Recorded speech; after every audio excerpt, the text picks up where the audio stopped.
Welcome to Mod Pod with Fukunaga, a podcast that celebrates the strength and pulse of the luxury market. And now, here's your host, Vanessa Fukunaga.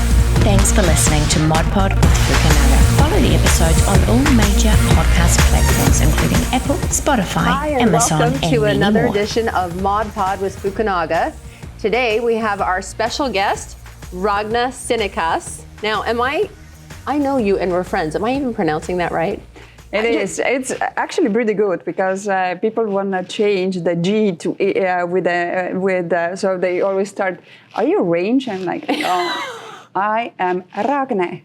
Ragne. Oh, that's how I'm going to pronounce it from now on. Yeah. Ragne. Exactly. Perfect. And so, would that be a common name in Estonia? You're from Estonia. Not really, because the name is actually Norwegian. Okay. And every single fan of the Game of Thrones will be happy now because my brother's name is Ragnar. So Ragne and Ragnar are Norwegian names and Viking names. Oh, Viking names. You know, I've never seen Game of Thrones, and everybody tells me it's to die, that I'm really missing out. So I hear the accent, obviously. Tell me what languages you speak. Just like that, 4: Estonian, English, Spanish, and Russian. Wow. As being born in Estonia, which was the previous Soviet Union country, we had to learn Russian, which I am very happy. The younger generation doesn't really like it, but I think it's a great advantage to really have these opportunities to learn languages, and I have learned in total 7. But languages, like anything else, when you really want to be good at, you need to practice. So I have to say that out of 7, I can just speak 4, and I can understand. If I go to Italy, if I go to Germany, if I go to France, I will understand, but today I wouldn't be able to really speak back, let's say. You don't think so? I think you're probably hard on yourself. You're a businesswoman, a mom, an entrepreneur. I don't really like labels, but you do so many things. Of all of these places, and when you say if you go to all these places, where do you have a favorite? Everybody always asks me where my favorite place is to travel. Give me your top 3. Depending on what, I have always been keen to big cities because I love the vibe, I love the energy, and more than anything else, the culture, the museums, the places where you can go see the musicals, you can go and see any type of performances, and get to know the food and the people. So if you ask me the biggest metropolitans, New York for sure, London is one of my favorites, and I have to give Italy because I have worked with Italians for over 5 years back in time. So I just love. They are absolutely incredible. Italy was one of my most favorite vacations. I don't know why. Barcelona was also one. I don't know. Barcelona, it touched me for some reason. I really loved it. I love the language. I love the food. I love the culture. And Italy for me has kind of it was a special moment in my life. Which place or which time in your life, not only the place, but was it a special, meaningful moment traveling? I'm sure you must have that. Yeah, many probably. Exactly, but I would say like turning points. A lot of things have happened to me while I'm in London. I don't know why. So it always has a very special place in my heart.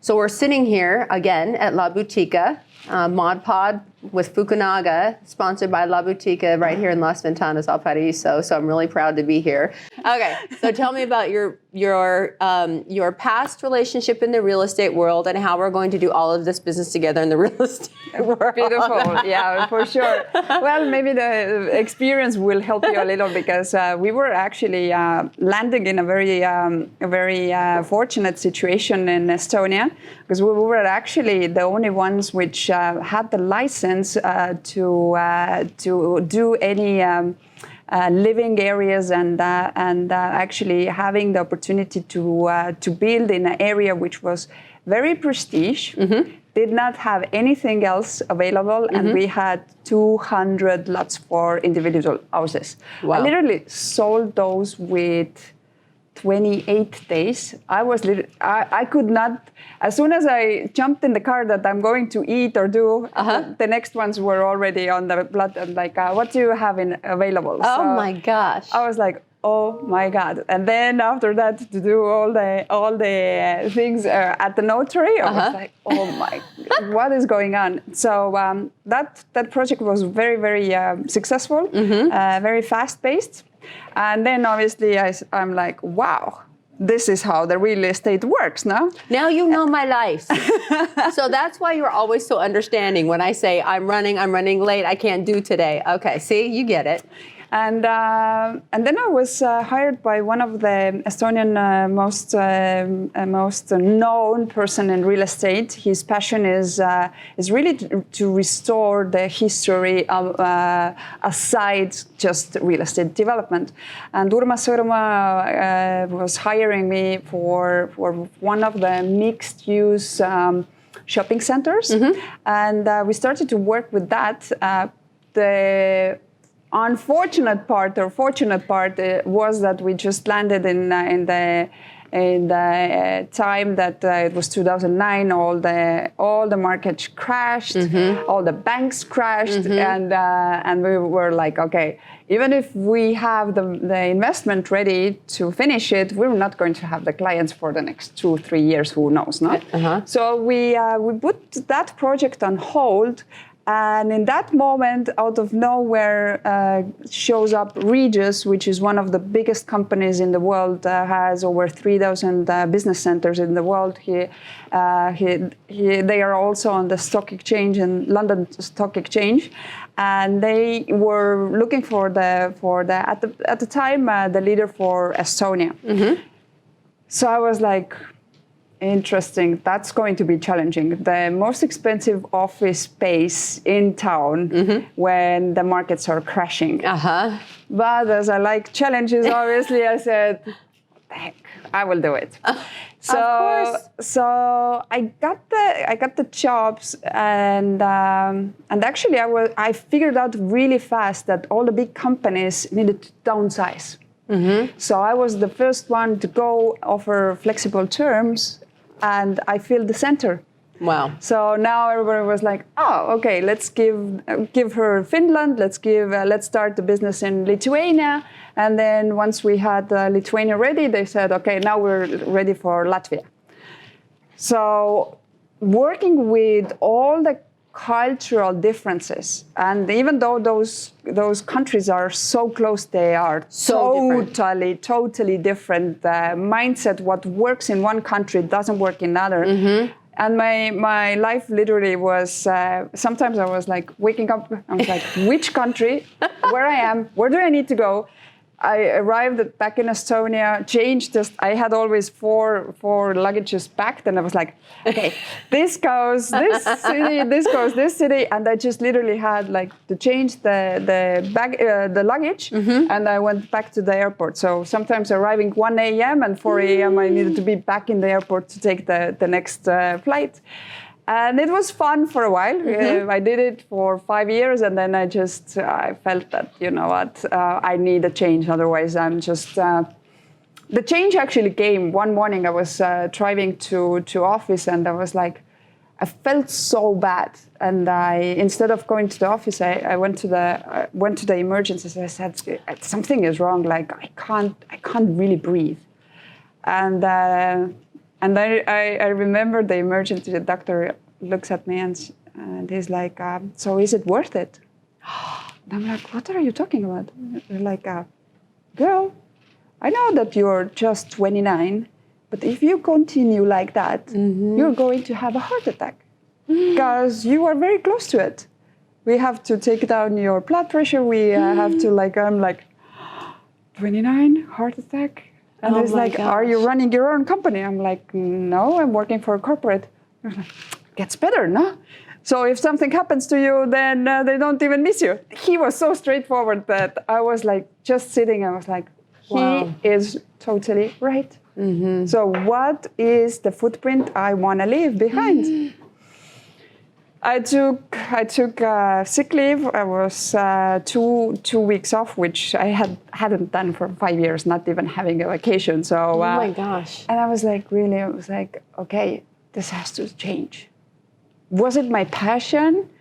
Meeting people, building up teams. Yes, real estate, everything that I love to do, but with a cost of really having myself in a very bad shape, physically and mentally, and all of that. So I decided that, okay, I will start and try out to be entrepreneur. Was scary, yeah.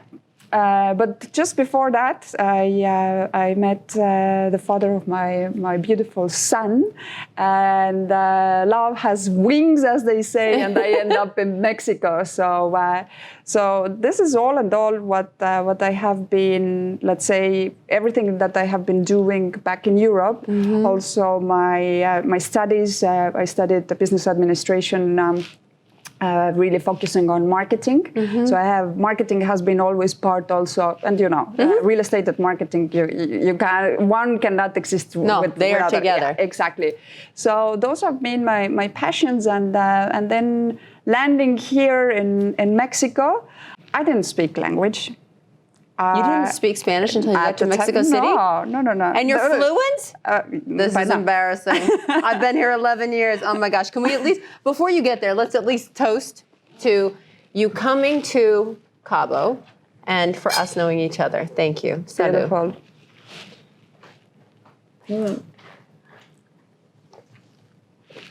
I just love Chablis. Do you like it? I knew she would totally be judgy, and I knew you wouldn't like the cocktail, and I purposefully gave you a cocktail, and I knew you wouldn't like it, and had your Chablis ready, and I thought, and you know how I am, if it were me tasting it, there could be cork in there, and I'd be like, it's fine, it's tastes delicious. You know your wine. Okay, so you get to Cabo, so how long were you in Mexico City? So just six months. And then I was really in a point that I had the moment when you're like, okay, I just changed the country. I was the high-paid executive, having all the contacts all set up. Now I'm here. I don't speak the language. I have 3-month-old son. I don't have my family around to even help, because it was like, I have a kid, and they're like, what do I do with that now? So I was in the cultural shock. Yeah.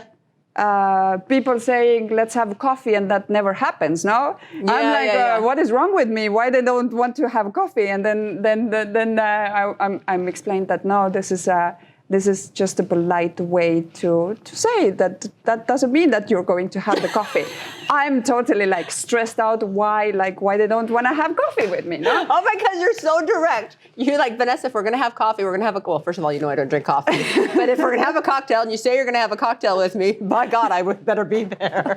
Exactly. So I'm like, and once I actually, let's have coffee tomorrow. And our kids were always going to the early stimulation classes at the same time. So I assumed that this coffee will take place there, no? So I'm waiting at the cafeteria, and I'm like, did I misunderstood something, or like? And I'm calling like, what do you think? And what exactly did she say? She said like that.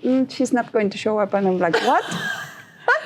So those were I just got so frustrated that I was literally crying every day. I was like, what did you do with your life? Like, looking at the mirror, I'm like, really? Like, what is wrong with you, no? And then fortunately, as you know, there was always lessons to learn, and when they say that when the situation is bad, then there's going to be something which takes you to the next level, and you're just being prepared for something better. And 8 years ago, I landed in this beautiful almost like island. It does feel like island. It doesn't it? So, it does. And ever since, again, I was asked here by one group of investors to a co-working space here. So I started a coral desk here, which was home for private offices and also for first co-working area in the area. Highly successful, I might add, Coral Desk. It has been quite a journey because coming from Nordic country where gender equality is not that much of an issue. Nevertheless, the real estate has always been male-dominated, and I'm pretty sure you have had those as well. What does she do here, and why is she here? And those. And I look at you, gorgeous but incredibly professional. But yes, I mean the reality is when somebody looks a certain way and has a certain beauty to them, they are sometimes stereotyped as not knowing as much or thought less of in terms of their business acumen. Did you feel that? Yeah, for sure. But the thing is that I was always prepared. I knew that this is going to happen, and that's why I always prepare for my meetings. I don't just show up and go with the flow. I do prepare. I for sure need to know who attends, what is their background, what is their experience, so I can really learn the language that they know, so I can really add value to them once I meet. But yeah, there has been moments where I had literally everybody, and one of them even didn't have any shame to ask, and you, what are you doing here? Did you mix up the meeting room or something? I said, oh my no. God. My place is here and in this seat. And oh, that's a perfect answer. So there has been situations. If I can circle back, when you went to the hospital, you've done so many things in your professional life. What changes did you make in your personal life after the doctor said that? And that's why you say those words to me. Is it worth it? You say that to me all the time. It's good. Okay, it's true. What did you do? First things first, you just need to start to get out the time for yourself. So if you do not put yourself as a priority, nobody else will. And until you give the control over your time management to other people, you will never able to have that time slot for yourself. What I do differently now is that every weekend, the first thing which I do is to analyze the last week. What happened, what did work, what didn't work, and what I need to carry on to the next week. And then the first things that really go to my calendar are about me, my health, my learnings, my friends, my family, all of that. And sometimes it is challenging, but to be honest, taking the time once you join the 5 a.m. club becomes easy because everybody else is asleep.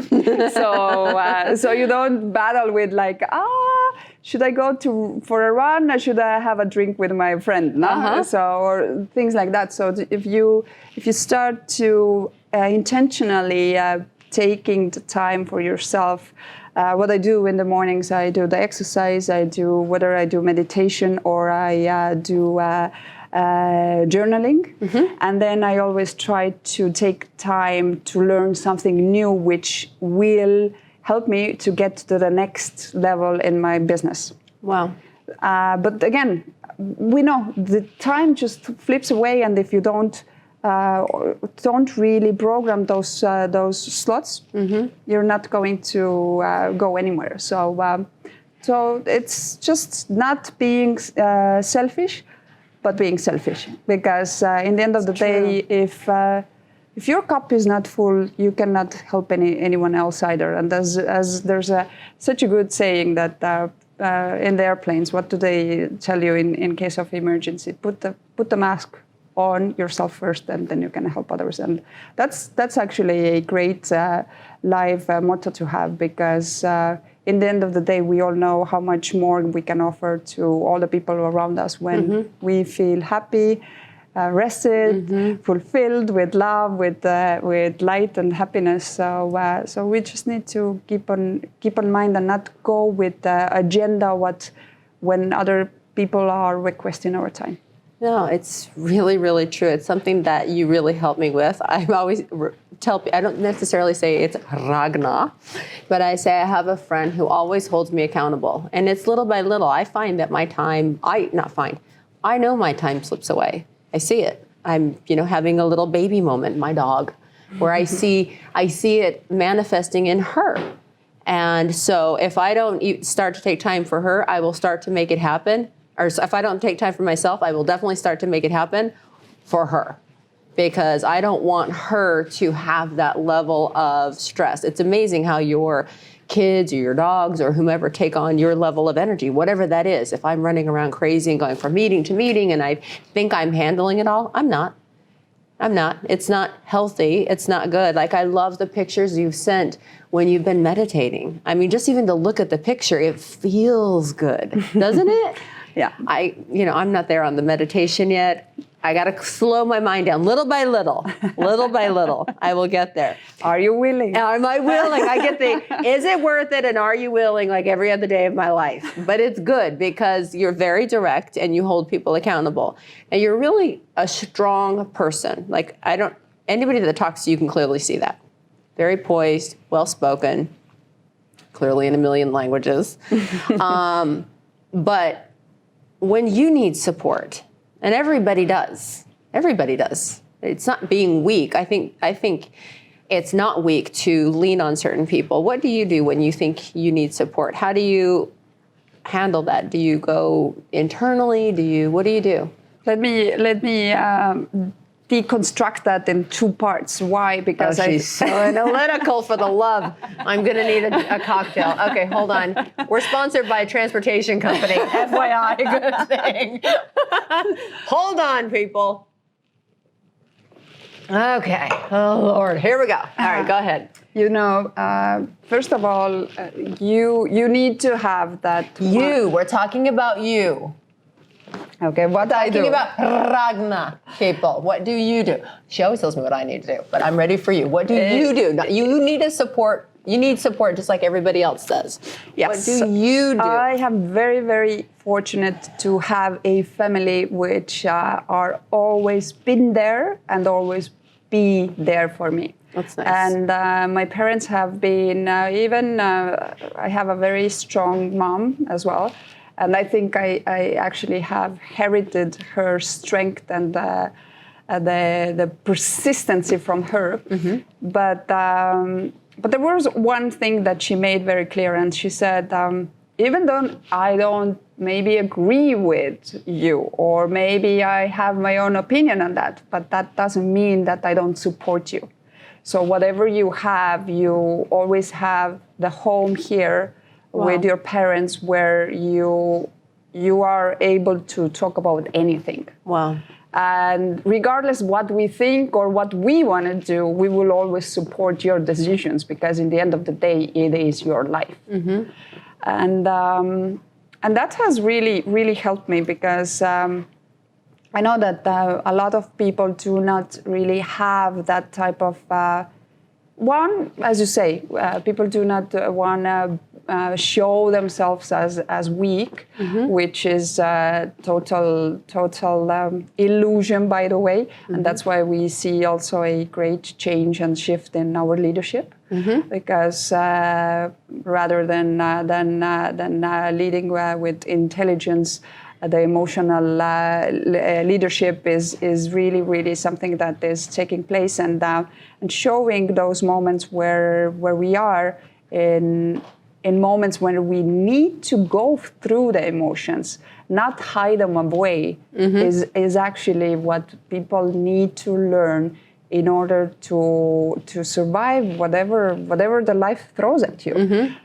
And most of the people are not doing it because, and when you actually see that, it comes from our culture and from the filtering and from our belief systems, because we all know it doesn't matter where you go. Boys are always said, boys do not cry. Be strong, don't be a girl, and all of that. So what are we really teaching to our kids? Hide your emotions away. What does that mean? Why do we have so many diseases? Why do we have so many heart attacks, especially men? It is not dealing with your emotions and really leading with your intelligence, which is the mindset. And the mindset, you can be the strongest, but if you do not have the connection with your head, with your heart, you're not going to be able to lead. And especially now, the last year has been such challenge to every business owner. When we do not have that, it's impossible to really get anywhere without burning yourself out or having any problems with your health. No. So I strongly suggest two things. Have the soundboard. Even if you don't want to talk with someone. That's why journaling is a beautiful way, because you can release and go through your emotion without really having to disclose it to the third person. Although we love to chat. But go ahead. Exactly. If you have that, yes. But a lot of people do not have the security to, and the more successful you are, the less you are willing to share. True. It's because very it's true. like, oh my God, what if I show myself weak? What are they going to say? Because, what are they going to think? Yeah. So it's really important, and it's really important that we start to educate our young generation in a different way, and that means that it's okay to feel. It is okay to go through the feeling, but again, giving also the mentorship and the support that they need. I hear you talk a lot about your business experience, and then I think about, the TV channel. We can talk a little bit about that. Let's talk a little bit about that, and then I'll get into my question. Tell me about your next steps in your next chapter in life in terms of business. Where do you see that taking you? Well, last year we all saw that the live events are going to be very, very challenging to even consider them, even if the governments will allow us to do the trust from the people. Should I go? Should I sit in a room full of 2,000 people from different countries? It is challenging. So we were, as the founder of World Women Conference in the Words, we were seeing that what is the next step? Where do we go? And you can be on Zoom, virtual summits, a certain amount of time, and then you just get tired. So we were seeing what's the next big thing. And we found out that the next big thing is literally going to be the streaming TV platforms. And rather than anything else, the choice that people have to see the content that they like, at the time that they like, in a place that they like, with people that they like, and from the device that they like. It's so true. Try to compare that with anything else.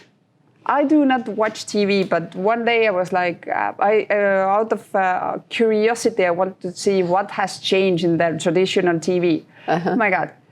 1 hour movie. I'm only laughing, don't judge. Go ahead. And I was like, I think out of 1 hour, the movie was 25 minutes and 35 minutes were the ads. Oh, I can't do it. And I'm like, I can't. Now you it's go a to total waste of time. It is, but you go to watch one movie. Why would you choose one that you can't live stream?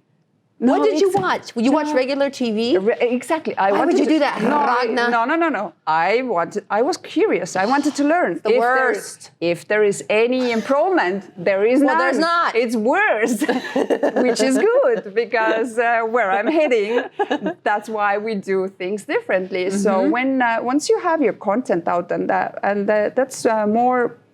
Becomes more and more relevant for any coach, speaker, authors, anyone who creates the content like you with your podcast, anyone who really creates the content on a daily basis or a weekly basis or a monthly basis, that they have a channel where people really can come straight and look at the content that they are interested in. Mm-hmm. It's sort of like you would go to the school and instead of needing to go through all the subjects, you're like, I'm interested in those 3 and I can take those classes when I feel it's best for me. Mm-hmm. So basically, this is what the streaming TV platforms are. There are today Roku, Amazon Fire, Apple, and there's a lot of new ones from different countries and regions are obviously adding up. But what we do as Starpreneurs TV, we help the entrepreneurs who want to be seen, who have their voice, who have their message, and they really want to change the communities. They want to help whether it's individual, whether it's groups, whether it's whatever, whoever they serve, to get the content directly in front of them. Did everybody hear that? Star entrepreneurs. Star entrepreneurs. Star entrepreneurs. Mm-hmm. Oh my gosh, I could say Ragne Sinikas. Star entrepreneurs. Did you create that name? I did, because we were actually, it started in a very fun way. I took part TV Star Challenge. And that was exactly to learn how to do what I need to do in order to help others to bring their content in front of others. And then I talked with the lady which was organizing it, and they said, you know what? I think that Starpreneurs would be so good name. Would you mind if I use it? And she's like, no, actually, I think it suits you. Like, it has your name on. So it does. So we actually started to collaborate with her. She has helped me a lot with all her contacts. Angie Norris is her name, and she has been mentoring me throughout all this time. So it has been very interesting. I am not very good with technology, and I was like, do not listen. How do I do this? Don't trust. Please, let me dissect this for you, people. So, and I'm Capricorn and perfectionist as well. So if I don't know something to the point that, the touch on the E is there, then I'm still feeling that something is missing, no? But yeah, I think it's going to be the way that the whole DV industry is going to operate, because you say, like, why would you even do that? I can't even imagine that you did. Yes, yeah. I won't even watch. I will never watch like regular TV except for Real Housewives. I know. Don't judge. Don't judge. I'm trying to just reporting. I just need something like innocuous and fun and somebody else's life and just really happy. Or I'm watching any level of a kid's movie. This last weekend, it was Coco, since I just came back from Morelia. So I'm kind of obsessed with every kid's movie. Anything happy will make me, I feel like it gets into my subconscious. I don't know if that's true, but I feel like it does, and I want to go to sleep with something really happy in my mind. Well, you're just distracting, but that's another topic. Oh, for the love. 3 things that what I hear from Ragne. Are we ready, folks? Because we know him by now. Are you willing? Is it worth it? And you're just distracting. Yes, these are the private conversations that my Ragne and I have together over after the second or third try of Chablis that will suit her, then we have that conversation. I think it's so funny. Every time, I always feel bad for the waiter every time they come, because I know that you're not going to like it. And it's so funny to me. And when you taste it, this is what I don't even know how why do you know wine so well? Because by working 5 years with the Italians, they were very particular. And always our Christmas parties were in some type of vineyards. So I learned a lot. They were teaching us like the degustations, the everything from the process up to the point I was like, maybe I should be in that business. I was like, no, that's a slippery way. Do? Good Lord. All right. So when do we see star entrepreneurs coming to life? Okay. Well, if you want to check it out, it's starpreneurs.tv. Starpreneurs.tv. Okay. Mm-hmm. And we are about to launch it. The thing is that we jumped with collaboration with Eddie Luisi, which is a very well-known Good Morning America. Exactly. So we jumped on an exciting road with him, and we're actually uploading all his content. So what? Yes. That is exciting, and I'm completely jealous. And after this, we were going to talk about how we're going to upload Mod Pod with Fukunaga. Obviously.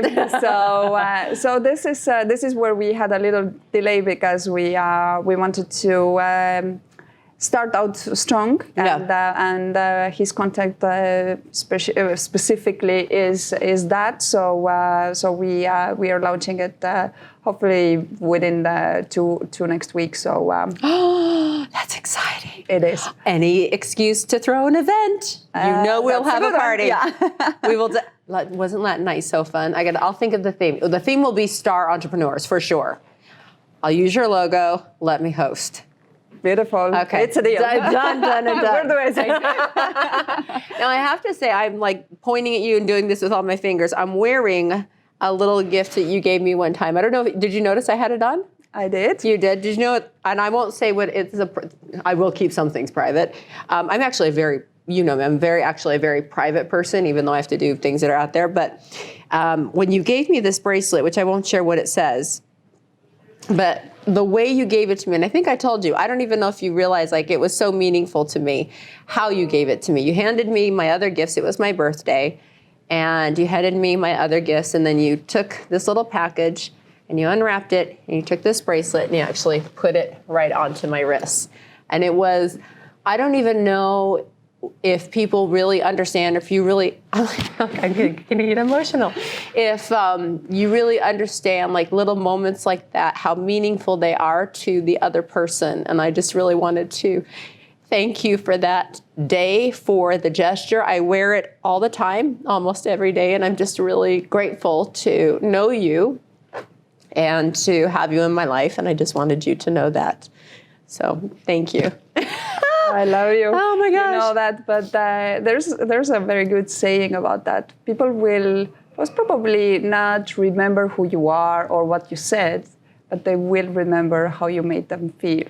And that's if every single one of us tries with every connection that you make to leave that person, that place better than it was before, this world is going to be so much better. I believe that too. So on that note, I think we'll do one last toast as we think about star entrepreneurs, because Celeste, I cannot wait for my next event.